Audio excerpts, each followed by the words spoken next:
This is the Freeheel Life Podcast, episode number 44. I'm your host, Josh Madsen, coming at you from the Freeheel Life shop in Salt Lake City, Utah. And it's amazing to be here again, and every week we get closer to dropping some knees.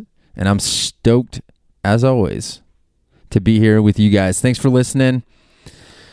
News and notes to get things started. The gear is arriving. We got some new arrivals in the shop.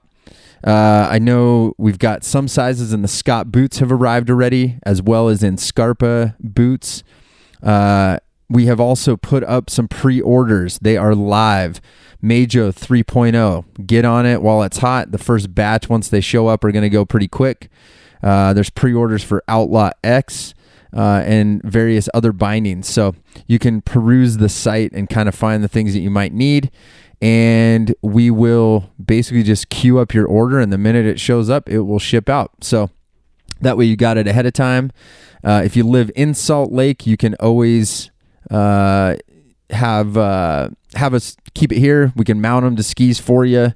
And even if you're out of state, it has become more common for people to ship their skis to us or bindings and a combo of the two, and we'll put them together and mail them back to you. So that way you make sure you get some excellent service by people who know what they're doing. And we'd love to be your preferred Telemark shop this year, you guys. Also, used gear starting to kind of flow through the process here, and we are starting to put that up on the site. You can find it in the used gear section.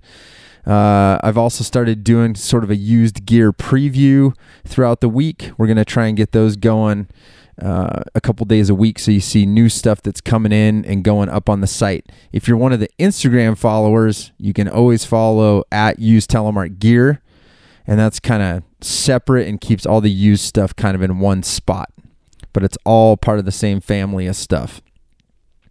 Last week I had an amazing conversation with Andrew Tucker, former Royal Marine Commando, Telemark skier, and now he's a personal trainer and coach of his own business, Commando Health and Fitness. And I would love for you to check that out. You can find that anywhere podcasts are found as well.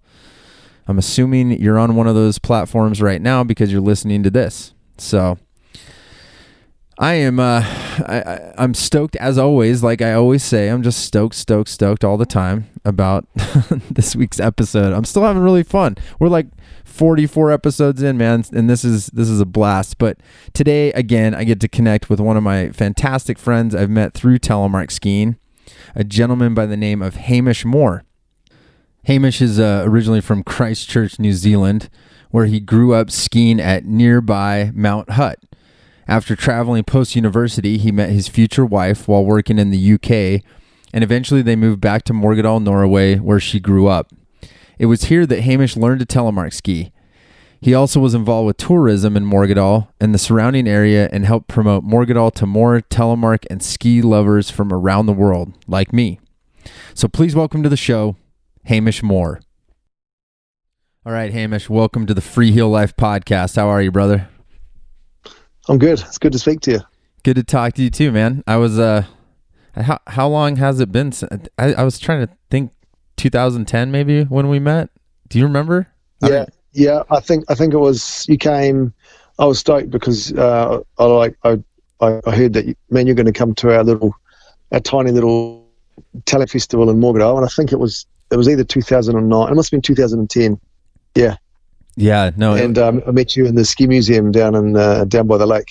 Yep, that's it. I know. I remember because I had you had put that little festival together, and I remember I had just started working for Telemark Skier and for the magazine, and I don't even remember how we got in touch, but I remember hearing that there was a festival, and I'm like, no way, I'm going to get to go to Morgedal, which for those of you out there, if you don't know the history of Telemark skiing, is literally the town in Telemark, which is a region in Norway where Telemark skiing started. So it's the cradle of modern day skiing. So pretty awesome place. That's it. Yeah, man. Well, good. I'm glad. I'm psyched that you wanted to get on here and chat a little bit. And people may notice that your accent doesn't sound Norwegian. So, that's for sure. Yeah. Tell the people where you're from, man. Like, where did you grow up, and when did you get into snow sports and stuff? Okay. Yep. So I'm a Kiwi. I'm a New Zealander. And I grew up in Christchurch, which is in the South Island of New Zealand. And my interest in skiing, I had my first day skiing when I was 10 years old. I went up for a half day at a place called Treble Cone. For anyone who knows skiing in New Zealand, Treble Cone's a bit of a legendary mountain down in Wanaka in the South Island. And man, I loved it. I cried when I had to give them. I was rental skis, and I cried when I had to give them back. No way. Yeah, I loved it. And my brother, he was hopeless, but he'd been skiing 3 days, and he was my teacher. And I just was hooked straight away. I loved it. And and then I had a few days at school. And when I was 18 years old, I had enough money to buy my first set of gear. So I bought secondhand skis and boots. And because in New Zealand the season starts in about, if you're lucky, it'll start in June. So right from May, I was out in the garden in the grass with my ski gear practicing on the grass. Oh my, that's awesome. Yeah, I guess I didn't know that if you were a skier or not. But that makes sense because South Island, you're going to have more access to that stuff. They don't have skiing on the North Island in New Zealand, do they? They have a little bit. They have a couple of volcanoes where, some North Islanders would be offended by that. They have pretty good skiing. They have Mount Ruapehu and also Mount Taranaki, which are two volcanoes where there can be really good skiing. In fact, sometimes they can have 3 meters of snow base, which is really good. So wow. They do have some skiing, but there's a lot of more choice and a lot bigger mountains in the South Island. Yeah. So for me, it was like an hour drive across the Canterbury Plains up to the ski areas. And when I became a student and I had more freedom and a little bit more money, I did a lot of skiing. So that was alpine skiing. Yeah, no, for sure. And were your parents skiers or mountain people of some sort too? Yeah, definitely. So my mum and dad weren't skiers. In fact, my dad had he had a problem with one hip, and so he was a hopeless skier. He loved it, but he could only turn to the right. He couldn't turn to the left. Oh, no. So that caused problems on ski areas around the place, and he got in trouble by crashing into a lot of people. But both my parents they love the outdoors and they love the mountains. So most weekends they would actually pack the car, and my dad was an artist, and so we'd drive up and just spend heaps of time in the mountains most weekends. No, I love that. That's awesome, man. And so you, so you went to college down there, or was it? Yeah. Okay. So you're still in school down there in college. Did you end up, I guess, from New Zealand, how did you end up getting to Europe? How did that happen? Exactly. So most New Zealanders have this thing called the Great OE, which is the overseas experience. And that's something we do, which is because, New Zealand, we're so far from the rest of the world. And so I studied, I did a degree in recreation management and sports. And then I did a year doing like a teacher education as well, so I could become a teacher. And then, but I didn't want to teach. I just wanted to do the extra study because it had a really good outdoor education course. And actually I was working in a cafe, and I was working at an orchard, and didn't want to teach because I thought teaching's like too straight laced for me. I hate bells and routines, and I actually didn't really enjoy school. But then I realised, hey man, I've actually got this education, and I can earn heaps more money teaching. So I did some teaching, and then I just did enough teaching for 1 year to save enough money to go overseas. So I left Christchurch and went to London, and then just got to Europe with a one-way ticket. I had no plans to come home again. Over the course of that next year, I met Kristen, who's my wife, Norwegian wife, and we became friends. And that's how I sort of got the connection to Norway. Wow. And so was she living down? Was she visiting the UK, or was she going to school? Yeah, so she was visiting the UK, and we met each other there, and then we started, and then we sort of, I started working at a travel company, and she also was involved and did some work at the travel company, and so we kept sort of meeting each other, and the friendship developed, and yeah. And then we got married. That's amazing. And so she's from Morgedal, right? Like she grew up there. Yeah, she did. So Morgedal is like a tiny little valley. You've been here, and it's there's about 250 people living in the valley. And she grew up in Morgedal. Her parents ran the hotel. There's a hotel in the valley, and her parents owned and ran the hotel, and so she literally grew up on a ski slope. So their house was on a ski slope, which her dad built or set up the ski slope behind the hotel, and she grew up there. Oh, the one with the little rope tow on it? Yeah. Oh, yeah. No way. So rope tow, it's like a little pommer or a platter lift. Yeah. Yeah. That hotel is amazing too, because that's where you guys put me up when I was there, and I mean yeah. It's hard to explain. I don't even know how to explain it. It's just like really cool, like old craftsman, like wood craft kind of style, I guess. I don't know how you explain it, but I think that's the only hotel there, right? Exactly. Yeah. So I mean, it's a little place, Morgedal. I mean, it's quite. I don't know how many of people listening will have heard about Morgedal, but Morgedal is relatively famous in Norway, even though most people in Norway haven't been to Morgedal. But it's well known because it is the sort of birthplace of modern ski sport, and the birthplace of Sondre Norheim, who was he's like the ultimate, or the ultimate ski player, the first sort of new school radical guy who started playing on skis, and is the father of both Telemark and. Yeah, so like Morgedal is sort of the birthplace for playing on skis, literally. Yeah, really where the transition of like transportation into skiing. Yeah, and for people that haven't, I know we have listeners from all over. Morgedal, like you said, it's a little valley, but I mean, there's a couple bigger hills there, but it's really just kind of like rolling terrain, I think is that a fair way to describe it for people? Like it's not like the Alps or something like that, I mean, it's. Yeah, definitely.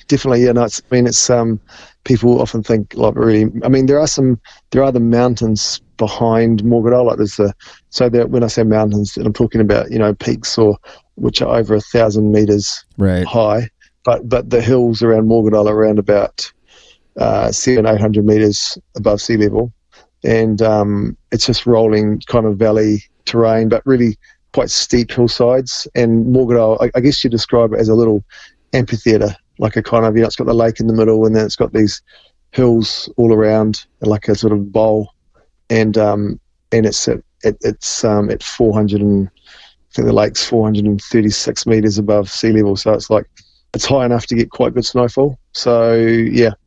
So it's kind of like a little rolling hills. It's not really mountainous, although there are some decent mountains just behind it. Yeah. No, I know there's some good touring there. Well, so I guess that kind of, begs the question. So you get married and you guys meet in the UK, and then what was, I don't even know if I know the answer to this, but like what was the pitch for you guys moving back to Morgedal? Like how did you end up in Morgedal? Exactly. Well, actually, because like a lot of small places, I think Kristen, my wife, she actually was dead keen to get away, and she thought it was pretty cool. Like we lived in New Zealand for quite a few years. We got married, and we spent a little bit of time both in Morgedal and in New Zealand, and actually traveling around the place. But then we decided to actually live in Christchurch in New Zealand. And we lived there for 8 years. And then it's actually me. I just said to Kristen, I really think we should be great to spend some time, with your folks and in Morgedal. And So we, at the end of 2006, we travelled back to Norway, and that was actually my idea. I was keen, and I also had a job offer from the kind of linked in with the museum. There's a museum here for ski history, and I got a job offer to set up this like little development company for tourism in the valley. Wow. That's cool. I guess that makes more sense because that wasn't, I mean, that was only like 4 or 5 years before I met you. So. Exactly. Wow. Yeah. So I started that job in 2007, and that was like a little project to kind of like promote or to look at, hey, there's a lot of potential. This is an amazing story. It's an interesting story for skiers around the world, and to try and do some work in promoting that and kind of seeing what we could do with that history. Yeah. Did you know Norwegian? Did you speak Norwegian before that? No. So when I met Kristen and stuff, I mean, I did. Well, once we got married, I did a course in Oslo for 3 months, sort of like a rapid learning course with heaps of French and Dutch and all kinds of people, and I learned. But the thing about Norwegian, which was real bummer, is that I learned Bokmål, which is the city Norwegian, if you like. That's what you speak in Oslo. And then when I came to Morgedal, I felt like I had a reasonable grasp. I could understand a fair bit and speak a little bit. But when I came to Morgedal, I realised, hey, there's a whole other language. It's like, so there's Bokmål, which is city Norwegian, and there's Nynorsk, which is the country Norwegian. And so when I came out here, I didn't understand anything. So that was like, I had to learn 2 languages. Oh, wow. It's really that different, the dialect? Well, it's like, yeah, it is actually really different. Like, there's a whole lot of, so literally when I came into Morgedal after doing this course and feeling like I understood a fair bit, I actually understood almost nothing because the dialect is so different. Wow. That's great. Is it just like an older version like that? Or yeah, it's probably a good definition. So like it's actually I suppose the Nynorsk, which is the country Norwegian is the sort of the original dialect that was an old language, and then the Bokmål is actually more of has its roots in Danish. Interesting. Yeah. Huh. Yeah.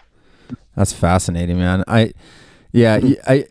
I mean, and I don't speak Norwegian at all, but I did notice that. Few words. So, tusen takk and takk for Martin. I know, was it Harde Bra? Something like that? Yeah, Harde Bra. Goodbye, yeah. I remember a little bit. I remember a little bit. Exactly. I know I was keen on the idea that I needed to learn Norwegian after that trip because I was so fired up. I think I came home and had all these little notebooks, and that's funny. But I remember thinking, well, that second time I came to visit you, we actually got a car remember that crazy van I got that was like two-wheel drive? A red van, which was 2-wheel drive, which is crazy. I was like, what are you doing with a 2-wheel drive in Morgedal? Yeah, the renter wreck. Oh man, that's a whole nother story. But yeah, but I remember Shell Ellefson and I like going into gas stations way like just middle of nowhere, and when we were driving to like Veerley, I think kind of like that route around from Morgedal. Yeah. And you just these really small towns, you could just hear almost like a more sing-songy like vibe to the way they were speaking almost. I mean, that was like the only perceivable thing. It wasn't like I knew what was being said, but yeah, you could definitely sense like a different kind of cadence to the language. So totally. And also probably people in the country speak a bit slower. And they use less words, and so it is quite different. Yeah, that's amazing. Well, so did you? I guess when you moved to Morgedal, was that kind of your introduction to telemark skiing, or had you seen that before in New Zealand? No, I'd actually. Do you know the first time my introduction to telemark skiing was the first year I was married, and the Christmas present from Kristen's parents to me was telemark skis. Oh, no way. Because they said you can't be married to a girl from Morgedal and not understand or not ski telemark. They said there's no way, you have to learn. So I got a pair of Morotto. Remember those Morotto red I don't know if I've had those in the States. I got a pair of red Morotto skis, and because it's Morotto, I think it's an Italian ski, and the Riva 3 binding, about 205s. There you go. And leather boots. And man, and I went skiing, and I went on the Boxing Day, on the day after Christmas. I went skiing Telemark, and I did my first Telemark turns. Oh, that's amazing. Did her parents teach you, or did she teach you? Do you remember? She taught me. Oh, no way. Oh, that's such a cool story. She's a really strong Telemark skier. Like she's got such good balance. Like it's incredible. Norwegian, like people in Morgedal, you just see these kids literally on cross-country skis on the ski slope, on the slalom slope, and they're like in these cross-country skis with like little slippers, like the boots have basically got no support, and these guys are fanging down doing jumps, and some kids are even doing backflips on cross-country skis and landing it, and just so incredible balance on skis. And so my wife is one of those kids growing up in Morgedal and just skiing through the forest, all throughout their childhood. So she's a real solid skier, and taught me how to ski. So she was trying to get me to do fast turns, quick turns on Telemark, and I couldn't do it. I was low and slow. Oh man, that's amazing. Wow, that's well, and like you bringing up the kids thing, I thought that was one of the things that really struck me, in that I think seeing so many kids, like that we had kind of those little gatherings with the festival and the Morgedal games that you guys had put together. Yeah. But I thought what was interesting, and it's kind of one of the takeaways, because I obviously I love like Telemark history. So going there was like dream come true, because I'm like, okay, I'm so interested in just seeing where this thing came from and like what people were doing. And that was the one thing I noticed with the kids, like you said, like everyone is just, it's like second nature to have skis on your feet and walk around. And I think one of the little history tidbits that I picked up, probably at the museum even, and just talking to you guys, is how like families, like skiing is a real family oriented thing there, and like I feel like, tell me if I'm wrong, but I feel like back in the 1800s they even talked about like how families would like go build little ski jumps and outside and just kind of jump and stuff. Does that sound familiar, or am I making that up? You got that right. And basically, you're totally right. Like when the sort of ski revolution, I guess, with Sondre, led by Sondre Norheim, and then he had like a band of followers, and they sort of discovered that skis could be used for play. This idea that skis could be used downhill and you could turn with them, and so with the the invention, or his invention of shaped skis, and then the heel binding, which is basically the original Telemark binding, which would stay on your feet if you jumped. Because before that, this skis were often very long and just dead straight, and they were used for transport. And they also maybe used for some. They were doing maybe some army games where they're doing some jumping, but just like tiny little jumps, straight line, not a chance of turning. But now this is this whole new world of equipment where you could turn across the slope, you could land, and you could keep skiing, and you could do ski steep, and you could jump steep, and all these things. All under Norheim, he was the first guy who discovered, man, you can do cliff jumps, you can jump and you land steep, and if you land steep, you can go big, and all this stuff. But basically in the valley here, it was on the free day, which was Sunday, because everyone was working hard. There's a lot of, at that stage, there was probably over 500 people living in the valley. Double or even more than that than there are today. And then on Sundays they'd gather with the sun around the slopes, and they would build jumps, and lots of families and kids, they just organically just create these games on skis, whether it was a crazy jump over roads, and it was just playing on skis. So that you got that right. Yeah, no, that's and now that you were saying that, I was remembering some of those other games that you guys showed us, like the bowl of water, and except it was beer. Oh, with beer. Yeah. Okay. Yeah. Yeah, no, it was like there was like a little wooden bowl, and then you had to kind of Yep. like ski an obstacle course and try to Yep. not spill any of the beer. Exactly. What is that? What's that game called? It's called the Ölböllerin, and it's basically like, so the translation of that would be the beer bowl run. So you got the beer bowl, yeah, and then you do a run with it, which is like you say, an obstacle course to be through, maybe, and then over some bumps and a jump, and you try not to spill the beer, and when you get to the bottom, you drink it, or you share it with your buddies. Oh, that's amazing. I love that. You tried that, I think, didn't you? Yeah, no. We did that for sure. We did that obstacle course with the beer bowl, and then we had the jump, and that you came and broke out. You impressed them because you actually came and you're back. Oh, you're cutting out a little bit. You there? Hang on a sec. I think you're cutting out a little bit. Can you hear me? Okay. Oh, yeah, just dropped out. Yeah. Oh yeah. Yeah. Go ahead and pick up from right there. Yeah, I got you now. Okay, so you're like you approach this jump, and there's Josh launching off backwards and pulling out some quite nice moves on our big air competition. Dude, do you remember that? Oh yeah, no, for sure, because I couldn't believe all these little kids were jumping off this like big. I mean, that was like even like a tabletop jump, and you guys were cool enough to let me compete against the locals. and I must say, it might have been rigged, but I ended up winning. And then you guys, but I remember I was terrified because I knew that you guys had told me the tradition was that I had to dance with the prettiest girl or something in the valley. Totally. And I was like, we had this big shindig afterwards, and I was like, oh man, I don't know how to dance. I'm like, this is embarrassing. It was pretty funny. I remember. Absolutely. So and there was the skier. There was that tradition. The best skier always got the prettiest girl at the dance. Yep. I don't know. Did you get to dance with any pretty girls? Yeah, no, I danced. I can't.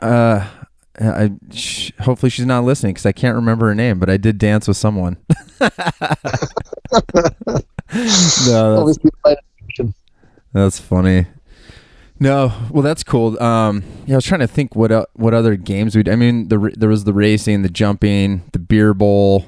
Oh, you know what I was going to have you were explaining just kind of like the terrain, and obviously Sondre Norheim made like an incredible contribution, kind of leading that group of people into like shorter skis, and the bindings were stiff. And I'll mention people, because I always love this part too, is I remember you guys teaching me that they used to freeze their boots outside to make them stiffer.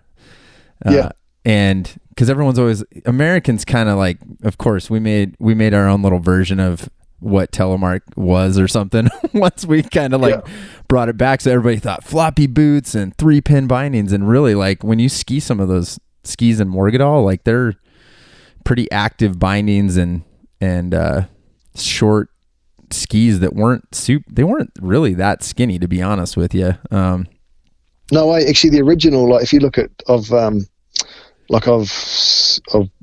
seen, and Sondre original skis, actually, some of the skis that he's made, and they're almost like they're just such a nice dimension. They're pretty much like, say, 108 at the tip, and about maybe 80, 85 at the waist, and then about 120 at the tail. Yep. And they're about maybe 2 meters or 190 long, and some of them are longer, but they're actually big. They're really wide, and with a big scoop, and a lot of in-swing. And the binding was solid as, because they put the boot the boot was basically like a type of calf skin or a skin boot, which wasn't at all stiff, but they got a really good connection by stuffing the boot full of rags or just like old rags, and then putting the boot in the binding and leaving it outside so that the binding would freeze to the boot, and that way you got a really nice stiff connection. That's amazing. I didn't know that. That makes sense that they would like stuff something inside it. I guess I forgot about that part. I think one of my favorite stories was, and I thought I may have mentioned this in one of the because I actually did a podcast about my visit to like a couple things I learned visiting Morgedal. But one of the things stories, I think you were the one that taught me this, was kind of the first extreme ski hill, like where Sondre and another guy, like I think one had like the folklore was like one had like an axe and another had a gun or something like that, but they were basically just like shredding this crazy mountain that everybody didn't think was skiable. Yep. Can you recount that one? Because that honestly, dude, I just like hearing it. It's like one of my favorite stories of Morgedal for sure. Yeah, that's a cool story. I was actually up there the other day and doing some clearing. Like it's actually, because it literally is the world's first extreme slope, because it was considered back in the 1850s unskiable. A lot of the valley was being skied and played on, but there was this slope, which everyone always laughs at me when I say it in Norwegian because I can't pronounce it. I was got that it's a steep hillside. What's it called? I think you might have cut out. You might have cut out a little bit. It's called Kastaralsgata, and it's this like really steep hillside which no one had skied, and it was considered unskiable. And one winter's day, because most of the guys who lived in the valley were forestry men. They were out working in the forest each day with their axes, and sometimes they also needed guns because in the forest there could be bears or wolves and I guess it was, they were just protecting themselves with their weapons. And then there was Sondre Norheim and his cousin, both like legendary skiers, and they were at the top of this Kastaralsgata, and they just looked at each other and it was on. Wow. And they skied, and they both decided they're going to have a crack at it. And one of them, I don't remember who was carrying the axe and who was carrying the rifle, but they skied down, and this run like has got a series of like bluffs and small cliffs on it, and they both made it down, but Sondre did this massive jump at the end off the bluffs and landed it and skied out onto the lake, the frozen lake at the bottom. And I think his cousin got nailed on the last jump or something, didn't quite make it down. So Sondre Norheim was the first guy to ski it. Oh, wow. Yeah. Pretty cool. That's so cool, man. I love that. Yeah. And it's amazing like how many, I don't know, like it always blows my mind the more I read about Morgedal, like how much truly happened there first. And like you said, I mean, there's 250 people that live there. It's not like it's like a thriving metropolis of a city or anything like that, but no, it's exactly. There's so many firsts, man. There's like for example, things that I don't know if you remember this or if you know this even, but the word slalom, it comes from Morgedal. So like there's so many firsts, or so much of the ski history comes from this valley. And the Telemark turn, the parallel turn, both of them originate from these valleys around here, because this is where basically this band of guys and some girls, but mainly guys, were sort of like the first radical, I suppose you'd call them the original new schoolers. They were suddenly testing the limits, hiking up places and thinking, can we ski that? Can we ski this? Can we jump that? And there'd be sometimes some Sundays there'd be like, bad accidents. Someone would try something really dangerous and they'd break a leg, or even worse, break a back.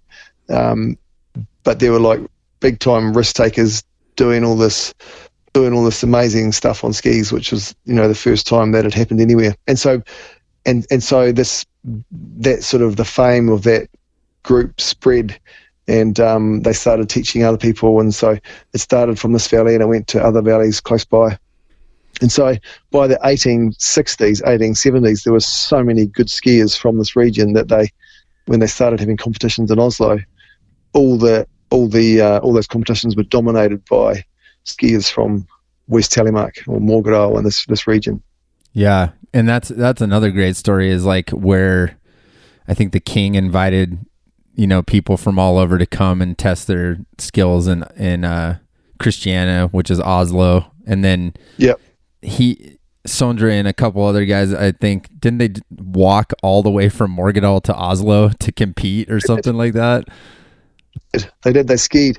They hid their skis and they skied into Oslo. I don't know. I can't remember now the details, but it took them 4 or 5 days. So they skied in, and they came in and they completely cleaned up. They won everything. And then took the money and walked home. Yeah, skied home. And I think they sold. That's the classic. These guys, they sold some of they got this like a trophy and stuff, and I think they sold some of those trophies on the way home for food and other stuff. So really, yeah. Oh, that's amazing. Yeah. They didn't really care about they just wanted to come in and then like, it wasn't just that, but I don't know if you remember the Hemisphere Brothers. Hemisphere is a valley or a place in Morgedal, and there's 2 brothers, and they traveled to the States. They were the first ski school guys, right? Exactly. Yeah. Exactly. They started the first ski school, and they also were like basically a circus act. They were traveling around the States, making money by demonstrating doing these big jumps on skis. Really? And yeah. Wow. And Torres and Mikkel Hemisphere, and they created that. They were ski makers, so they created their own ski brand, and then they were also the start of the world's first ski school, and they also then were doing big time jumping, sort of like a circus act, doing these massive jumps in America. I think some of them are even, I'm not sure if this is true, but I'm pretty sure that they were like on ramps, they were like man-made jumps and stuff they were doing. It wasn't just on the snow. Wow. That's so cool. Yeah.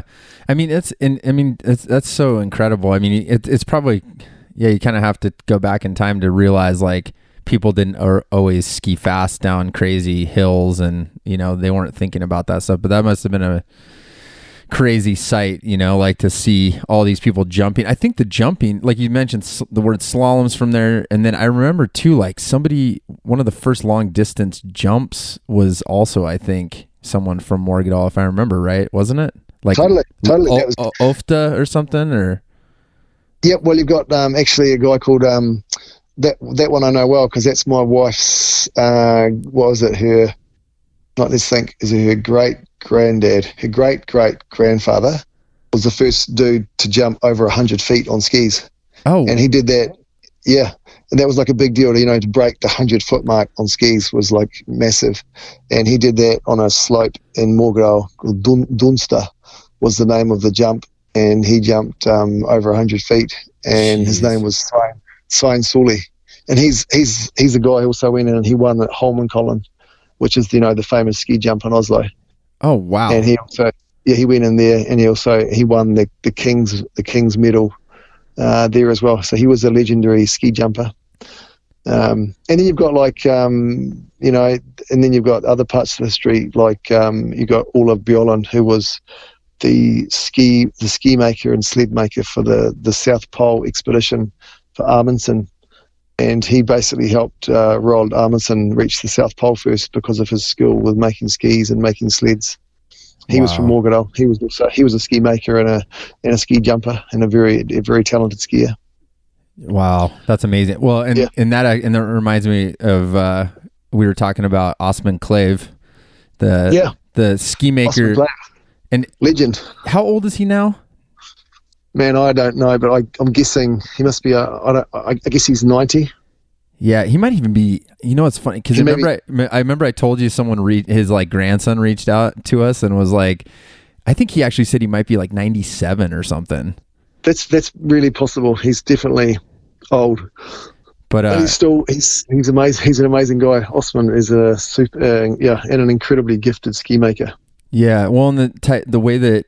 That's what was really cool when we visited, how at the museum a lot of the old tooling for making skis was there, and we had the chance to kind of go through some of the processes of shaping skis out of a solid piece of wood, and which is different than now because people laminate things, and there was kind of the rough shaping with the axe. One thing always stuck out to me that I thought was so cool was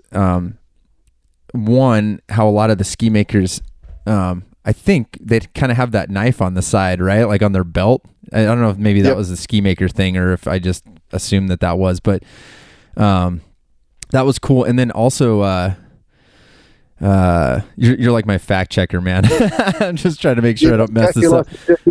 Great, you go. But I thought another cool thing was the tips of the skis were carved differently to distinguish the ski maker. Absolutely, that's correct. Yep.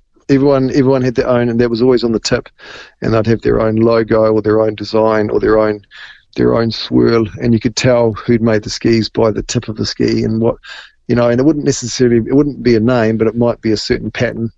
There's a lot of art and a lot of pride into going into making these skis, and in fact, it wasn't just because it was like often it was ash, like the trees, like getting the right tree, and there were certain trees were planted in Morgedal to grow for that purpose, to be the best type of wood, and the whole thing about the knife. And now most farmers and most people in the valley would have a knife on their belt, but the ski makers would always have their knife, especially in the spring, so they could get the little saplings of the trees and then get them at the right time, just at the right time in spring, so they can then keep them to make the bindings. Yeah, so that would be like you'd always have a knife, so you could just get the saplings of birch and make a good binding.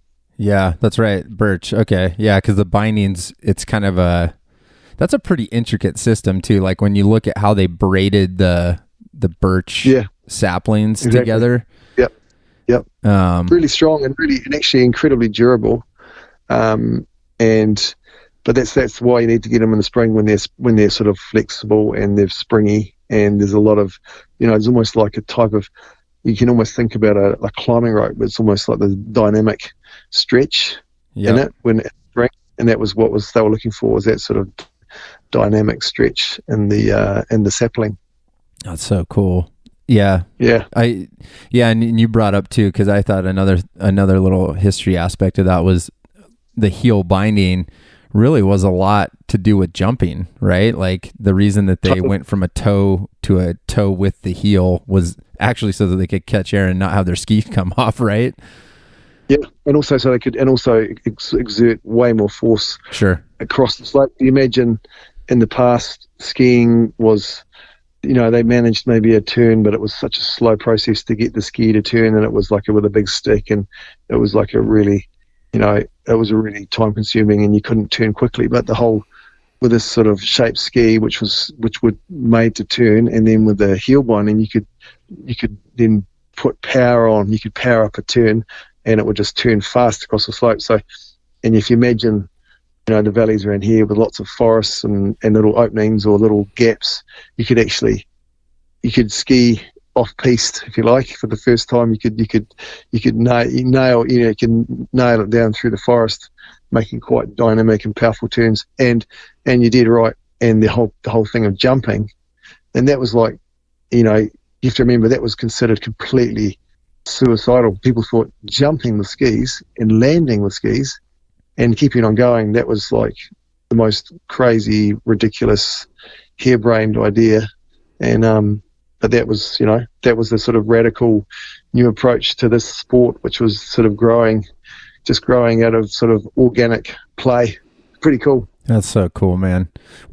I'm curious, like, all these little tidbits that we're bringing up, is there anything that you have kind of picked up on as you've learned history living there that, like, you think people might not know about? Like, or, I mean, even as we're talking, I'm remembering so much more than I was like, oh yeah, there's this and this and this. I mean, it literally is endless, of just the amount of ski history. And I mean, I don't know. Does anything come to mind that you're like, yeah, this is a really cool story that nobody would know unless they lived in Morgedal?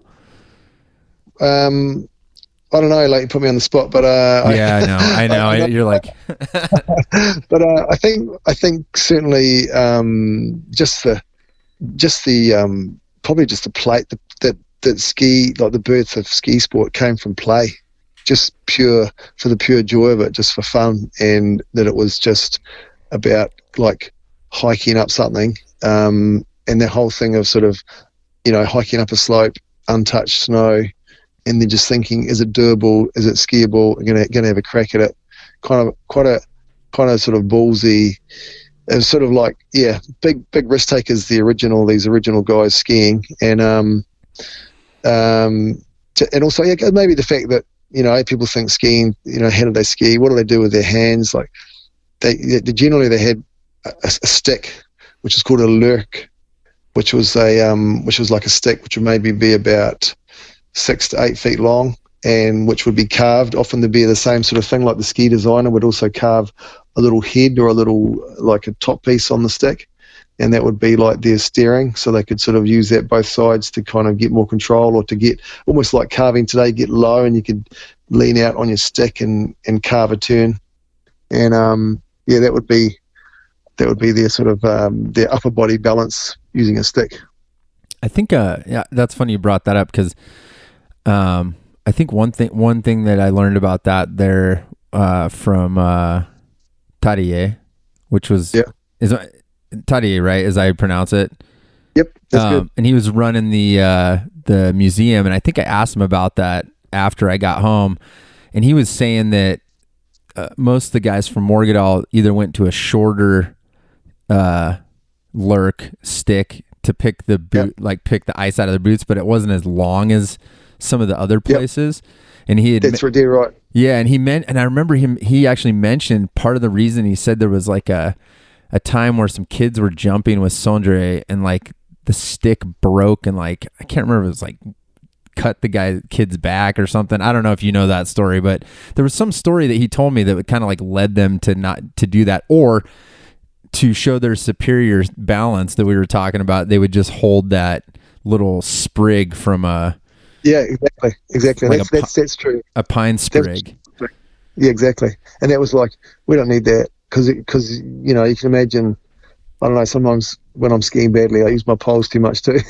You know, it's like a little bit of support from your poles, but it's like, if you show that you've really got, you know, superb balance on your skis, and so these guys would turn up and they just have a pine sprig and they just do a jump. Or I noticed actually some of the old photos I've seen too, you're right, that stick became shorter and shorter, and it was almost like just like a, you know, hey, we don't even need this. We've got such good balance, we don't need to use our hands at all. We're just, you know, a really kind of still upper body and just really dynamic legs just working, and yeah, just that balance. But I mean, of the reports I've heard and the stuff that I've read, it seemed like, you know, in every generation there's sort of like an athletic genius. I don't know if you know much about Tadej Håkansson, you know, the snowboarder. Oh yeah, he's from the Telemark region, isn't he? He is. He's from just up the road in a place called Vinja.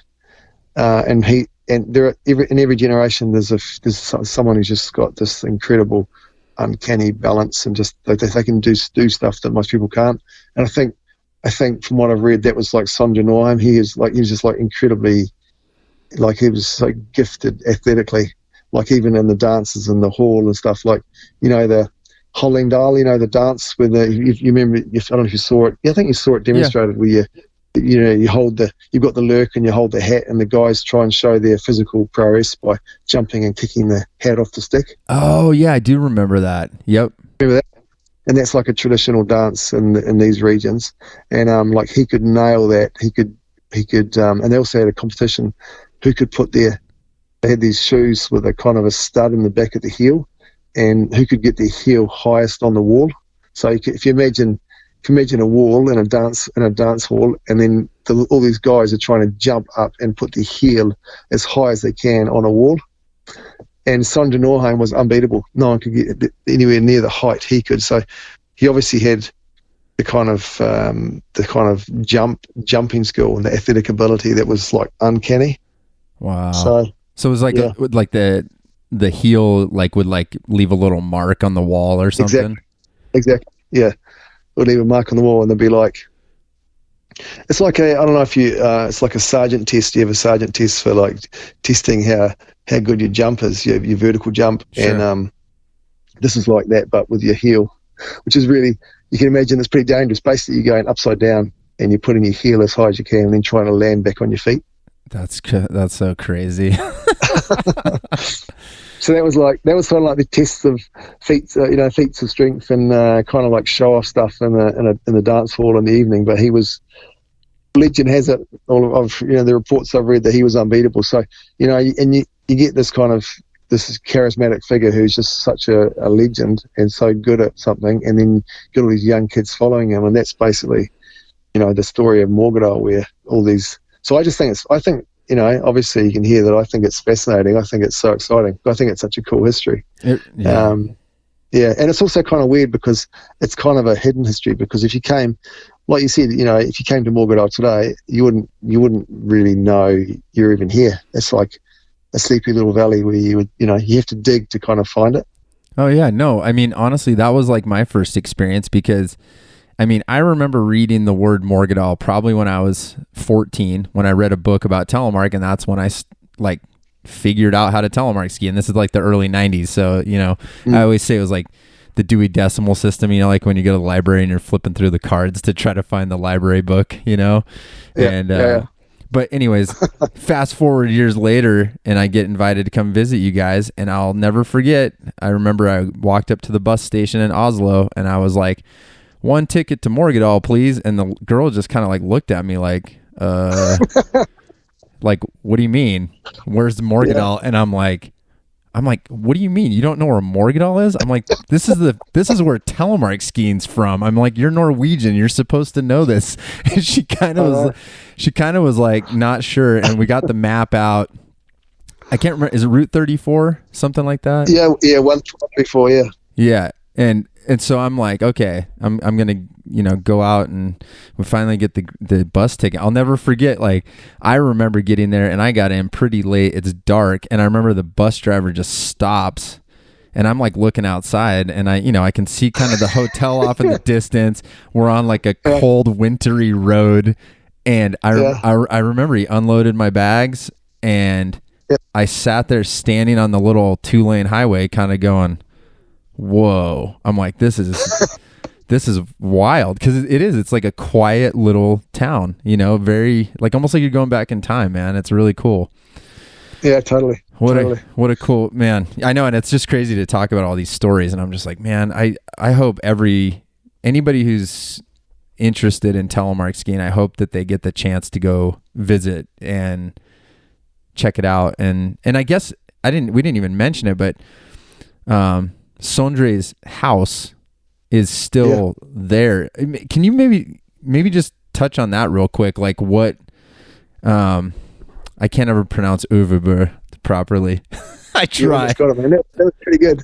That was pretty perfect. Yeah, that was good. It's that's really, I mean, that's one of the cool things I love about Norway, is that it's basically, his little cabin is still there on the mountain, high up above the valley, and it's basically like an open air or a museum, and it's a truss system. So like there's some, you drive up the valley and to where the road stops, and then there's these keys hanging on hooks in front of an old barn. There's an old stubbu, which is a storehouse, and that's pretty cool too, because part of that storehouse, that wasn't owned by Sondre Norheim, but part of that storehouse was from before the plague. It's like from the 1340, some of that was built. So there's some really old, history and buildings in Morgedal. And so you get this amazing kind of iconic looking barn, and you get this key, and you walk up the hill. It's quite steep, it's about, I guess it's about, how far is it? Maybe a kilometre? No, maybe 800 metres. Yeah. And you walk up, and you can go in, and all his stuff, like his skis are on the wall. Like the thing that, I think in a lot of countries that would all be fenced in, and to be, I wouldn't be allowed to visit, but it's like anyone can go in and check it out and write in the book and read the stories and sit, at the bench and sit on the bed, and pretty incredible. It's a tiny little cottage. I think they were a family of 6. And there's one bed. It's like how do people live? It's pretty tough times. These were poor people. They weren't landowners. They were basically working on the land for landowners. And man, you can visit it. And there's the original cottage, and then there's a barn, and then there's another cottage which was built by the sports club, which was a design of another house that Sondra built later on. So yeah, you've been up there and seen it. I mean, it's a special place, isn't it? No, it's incredible, man. It's kind of cool reliving it, talking to you about it, because it really is like a incredibly unique experience to think that something from that long ago is still there. And kind of, I mean, I think for people that are really, like I said, that are really interested in telemark, it really is truly a representation of kind of these people that were crafting this new thing. And like, you can really feel that when you go there. And I mean, how many places can you go in the world that have that sort of rooted history, and you can just walk up and check it out, and like you just, like you say, you just like grab the key and walk up, and I remember even reading that book that, you know, there's a, like you said, like a log you can sign into, and I'll never remember, or I'll never forget that I saw another one of my friends' names in there, Jarl Berg, who's from Oregon. And he had been there a couple of years before, and I remember being like, "Man, this is so cool!" You know, just like to see that continuing community. You know, so many years later, and then to be in that place was really cool. Yeah, man, it is lovely. I mean, I was lucky enough to, you know, I was working with the project for a few years, and I got to meet a lot of skiers, and I got to meet people from all around the world, and it was pretty like humbling sometimes. I'd take people up there, and you know, for people who love skiing, and for people who knew the history, for some of them it was, you know, quite emotional. And I remember, what was the name of that lovely guy who started Telemark Tribe? Odo Broglia. Yeah.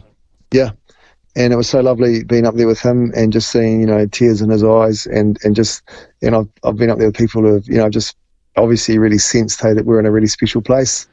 A place which is really important to them, because they also love, you know, they love skiing, and they love everything that it's given them. So it is kind of it's like a magic little spot. Yeah, no, that really is, and that was kind of one of the cool things about that little Morgedal festival that you put together is, yeah, like guys like Odo, who actually passed away after, you know, a few years after that too. But there was so many of us from different countries, and I think that, I mean, what a cool place for all of us to meet up and just kind of like, again, kind of reconvene at this spot where it all started, you know, and then all of a sudden we're all there, and we're all from these completely different places around the world, but we're all united by this, you know, this cool turn, you know, and exactly. kind of history. So yeah, it's it's pretty powerful. It is. It's great. It's the brotherhood. Totally. No, for sure. Yeah. And that reminded me of all our Polish friends. I was thinking about like all the cool places and Magic from Poland and his little crew, man. You remember them? I do.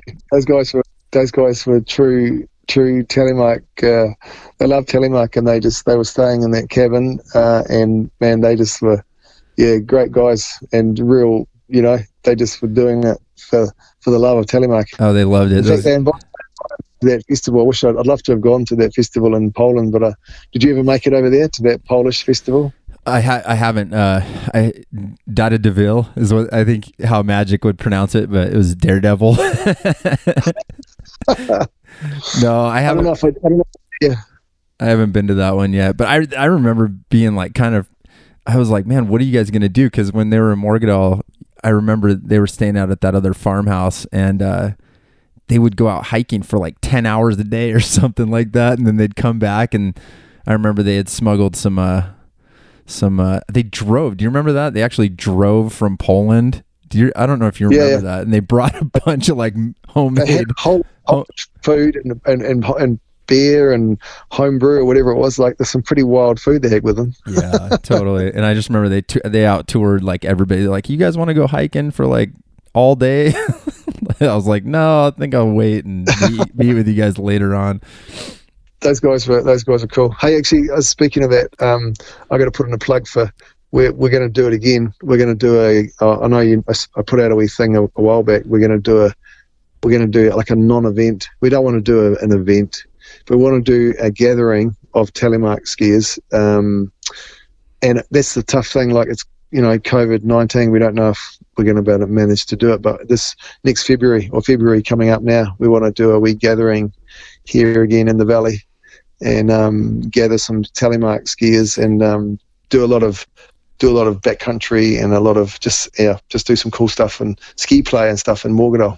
Oh, I love that, man. Yeah, for sure. If it ends up going down, I'd love to be there and get a little refresh on my experience there. I need to come back more often. I always say that. I've been there twice, but it's been a little while. So yeah, man. So I hope that, it's everything's so uncertain with travel restrictions and stuff, but we're hoping we can. And this time it's going to be cool because it's kind of, the concept is like you get to stay in a Norwegian, like we've got this really awesome Norwegian log cabin, which is big enough for about 30 or 35 people. So we're going to stay all together in this cabin and ski and talk and sit around the fire, and it'll be great just for 4 days.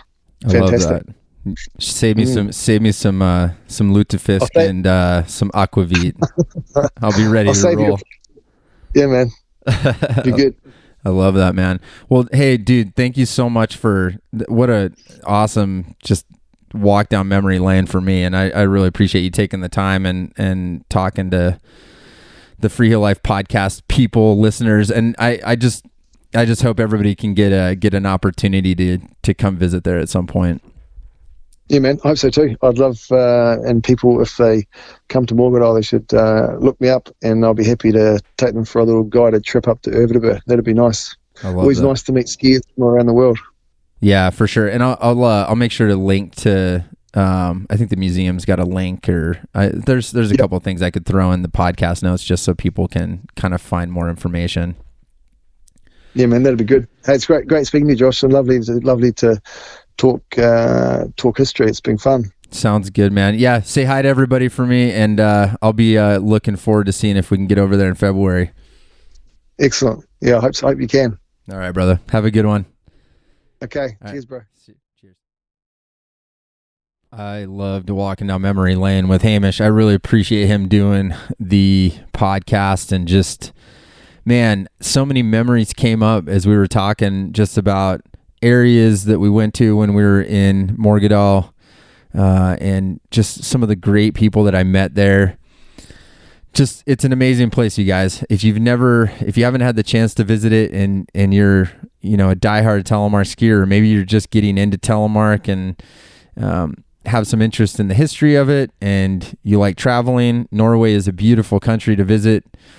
Funny enough, I've never been to the fjords and all the other places people probably talk about, but I have been to Morgedal in the Telemark region, and there's just so many amazing things to see there. There's truly a unique spirit of Telemark skiing and snow, and like Hamish said, just it really embodies just the fun that you're supposed to have when you're out on the snow, and sharing that with your family and friends and all that goes along with that. So I can't wait to go back. I hope some travel restrictions kind of lift up and we get a chance to get out and see some stuff again, and go visit some old friends there. That'd be amazing. And definitely email me if you got any questions, and take Hamish up on his offer. If you go there, look him up, and he'll give you a nice little guided tour.